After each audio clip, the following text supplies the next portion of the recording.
an interesting time for Joe Sestak to come on the air. He is preparing to meet with Democrats in Scranton, in Lackawanna County. And I'm always interested in what Joe Sestak has to say about public service. He's going to be in our neighborhood, and that's why I was pleased that he'd be able to take some time and talk with us a little bit about this meeting and about public service, about his campaign, and about this whole issue of how we make it better rather than make it worse. Joe Sestak, thanks for calling the show. Steve, great to be back. Thank you. Now, when are you scheduled to meet with these Democrats in Scranton? It's going to be Monday morning, January 4th at 8 a.m. I'll be zipping through the entire Keystone State, much like they did in July. The Senate primary against Arlen Specter is 18 May, and we're finding about 50% of the people, understandably, don't know who I am. How could they? I served 31 years in the U.S. military, and I've only been a congressman 3 years. But I am going to begin this journey in Scranton at the Trip House, 8 a.m., January 4th, Monday, because I want to sit there and have what I call a kitchen call. When I was a Navy admiral and even when I was a captain of a ship, I used to sit down with the sailors, listen, talk, let them know what I'm thinking, let them know what I'm about to do, but take input. So I'm calling them, instead of captain's calls, kitchen calls, and I'm looking forward to it a lot. Starting this journey again in Scranton. As we wind down the year, we've been discussing some of the more significant stories that have impacted northeastern Pennsylvania particularly. Everything that happens here has a connection statewide, nationally, globally, because everything is related. And when it comes to political decisions, whether they be made in Congress or whether they be made in our local county courthouses, it's all related. But what also is related here is an increasing distrust of public officials, because we are mired in an ongoing federal public corruption probe. Today in Scranton, we had a former Luzerne County judge pleading guilty to being a corrupt gangster. We had another public official today pleading guilty. And in our discussions, Joe, we have asked where the lawmakers are who, although they're fighting for other issues nationwide and internationally, where are our lawmakers in Pennsylvania to help make this better in Pennsylvania, Joe? I think the status quo is totally unacceptable. While I respect Governor Ed Rendell, when he said on Hardball about my entry into the race against Arlen Specter, to where after Arlen had left his party, a party he gave 2,000 votes for, and said, I can't win an election in a Republican primary, so I'm going to change parties. When Chris Matthews said to Governor Rendell on the show, isn't this an anointment with the establishment in Pennsylvania and Washington, D.C. are going to anoint Arlen Specter? And Ed said, we do this all the time. No, I'm sorry. I'm giving up my congressional seat. And despite everybody saying sitting down, what I learned in the U.S. military, when I joined up in Vietnam, that we were ranked 15 out of 15 that year in terms of public trust as an institution in the military. I then left it 4 years ago, and we were number one in terms of public trust. And I went to Congress, which is at rock bottom. I want to be part of the team that is out there believing that you are a public servant, doing it for people, doing it not for Wall Street, not because of some establishment saying this is the deal, but because you're out there and willing to lose your job to make sure the job, the health care, what needs to be done for others is being done. And that accountability is what I want to bring. Do I think it's acceptable in Washington, D.C.? Far from it. Or I wouldn't be running to replace Arlen Specter, who's changed parties, changed positions on the public option, changed positions on card check, changed positions on Defense of Marriage Act. Whether you agree or disagree, people want consistency and accountability, and that's what we lack in the Senate.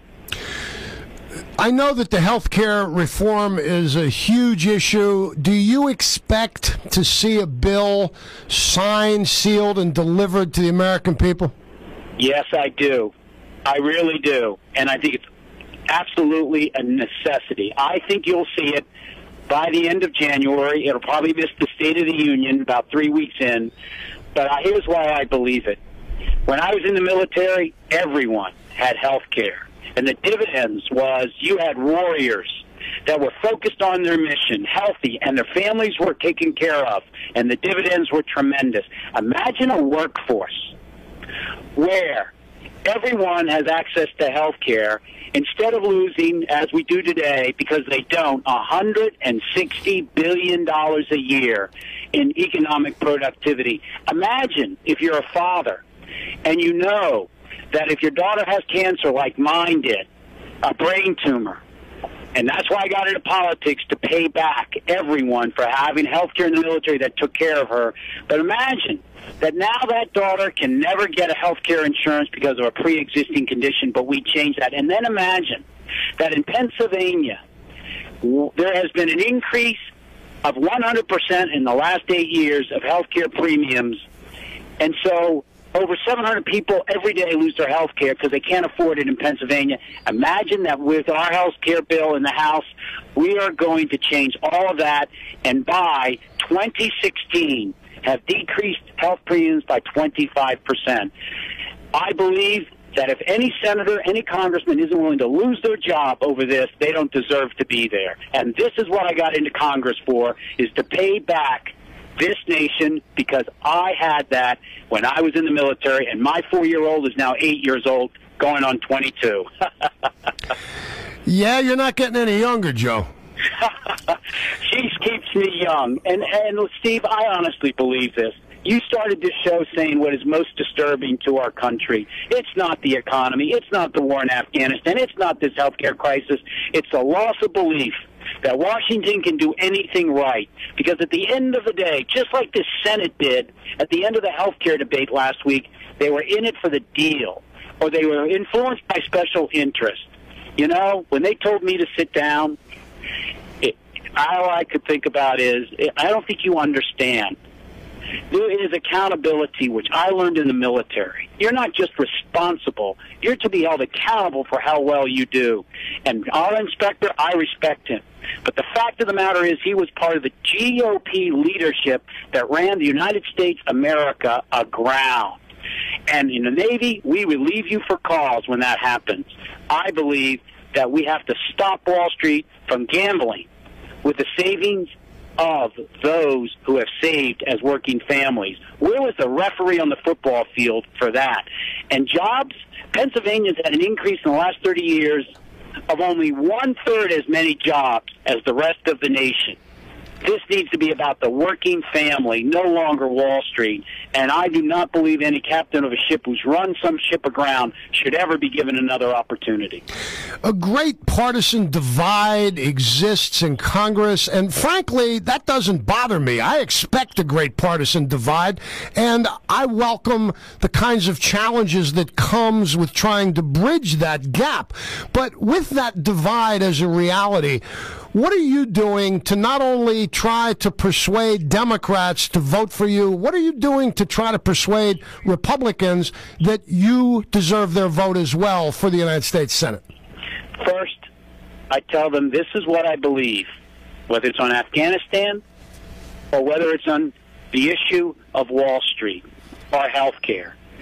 And, you know, I get more comments about, Joe, I may not agree with you, but at least you tell it like you believe it is. Number two, I try to work across the aisle. I was just on a Republican congressman on Fox 29 radio yesterday morning talking about health care. We have differences of opinion. And that's what's in third. My district, when I ran 3 years ago, was 55% Republican, 33% Democrat. It's not the Republicans I disagree with. I think the Republicans always had this wonderful value of accountability. I think Democrats know how to invest well. The issue is, how well do you bring those two together so that our national treasure is correctly invested, for example, in education, but we're accountable with it. And so every day, I believe that you bringing those two together is what I'm most want to do. I work well across the aisle, but what I want to do is you'll never see me criticizing the Republicans. You may see me criticize the Republican leadership in Washington, D.C., because they're the ones who lost accountability and doubled our debt in the last 8 years before President Obama took over. So in my mind I can't wait till after I beat Arlen Specter in the primary, because Pat Toomey and I, who's the presumptive Republican nominee, have already held a health care debate. We went to Allentown. I sent out a message, said, Pat, how about if I come to your hometown and you and I will have a health care debate? This is in August. Remember with all the things? We had an hour-and-a-half debate. It was televised up in the region, and we disagree. But, afterwards he and I went out and had a beer together with his wife. Well, it was tremendous. And in my mind, that's what we need. Arlen, I'll debate him anytime, anywhere. But you know what? I went to the University of Pennsylvania, was to talk to them, and the University of Pennsylvania Young Dems said, you can't come here because Arlen has said that he won't show up, or his staff says, if you're going to be here. I just think there needs to be debate that's not bitter, but is about ideas. I think you'll find people in Scranton and northeastern Pennsylvania very receptive to the idea of debate. We do it here every day, 4 hours every afternoon.